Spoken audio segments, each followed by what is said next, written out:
Brother Dixon here. I thought I would make a screencast here of using a spreadsheet to do exercise 2.3 part B. A lot of you probably are able to do this in your gatherings, but I thought I'd go through it, kind of show you a couple of tricks of Excel. I know some of them are shown in the tutorial video, but I thought I would maybe apply it to one of your problems that you're doing this week. So number 10 says, as a group, select a typical job that one of you anticipates having in the next 5 years. Then open a spreadsheet document and go through the lifelong income example in this section. How much money do you expect to earn over your lifetime? So the reason I liked this one is because I think we can kind of showcase some different things in Excel, maybe some tips for you. So we'll just start over here with our year. So we're going to start with our first year. And we're going to say that our wage is $15 an hour. And then now I want to figure out how many hours there are in a year. So over here I've created a few little things.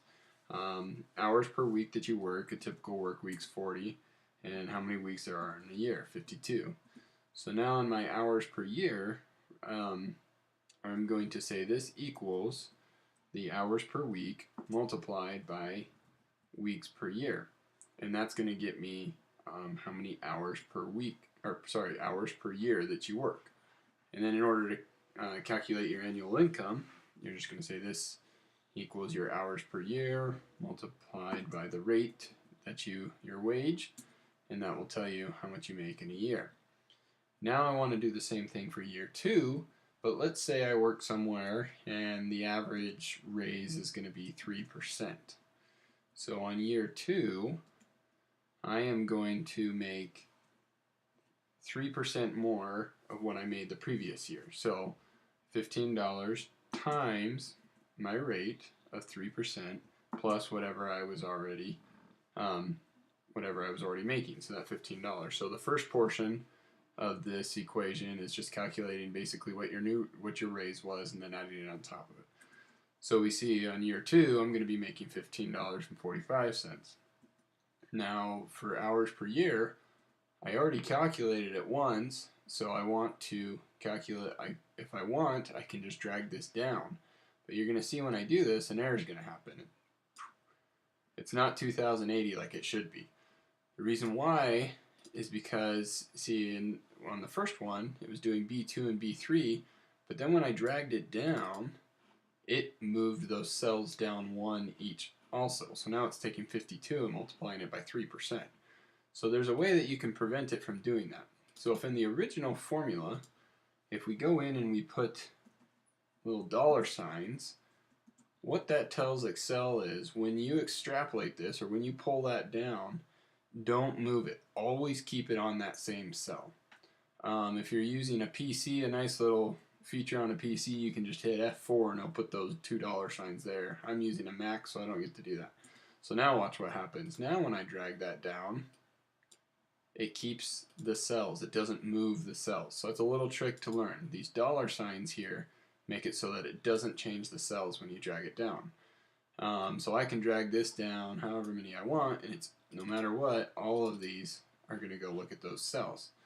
And now, for this one, if I want to look at what my annual income is, I can drag that down, and that's just multiplying across. See, I don't want to put the dollar signs on this one because I want that to move down each time. I want it to always be multiplying across. Oops, I don't know why I did that. Okay, so now let's go forward. Now year 3. Well, I say, well, in year 2, I made a formula. Can I just pull that formula down? So if I pull that formula down, I get the same thing. Well, why is that? Well, because it needs to know where that 3% was.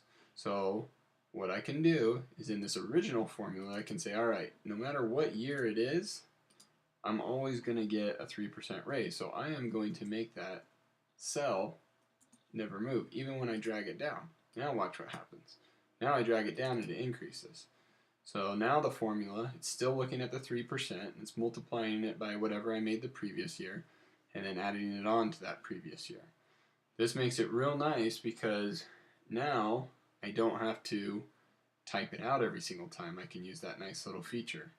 And then another little trick that I don't know if they show this in the video or not, if you want it, rather than having to keep writing in first year, second year, fourth year, fifth year, if you highlight a group of cells and there's a pattern like this where it's incrementing 1 each time, when you drag it down, you'll see kind of the little number there. It automatically starts counting up. So for the sake of this example, I'm just going to go for 30 years. So I'm going to drag it down to 30. So I didn't have to enter every single one of those. Kind of a nice little trick. Now I've set this up so that way it's always just looking at the previous year, multiplying it by 3%, and then adding the previous year, so it should calculate my raise. So what I can do is I can now grab this corner and I can drag it all the way down. And now I see how much my raises are going to be each year.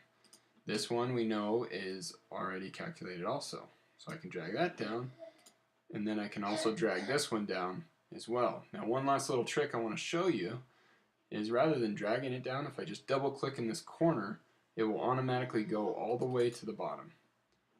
Okay, so there's a couple of little tricks for you. I hope you like those. Let me know if you have any questions, and have a good time.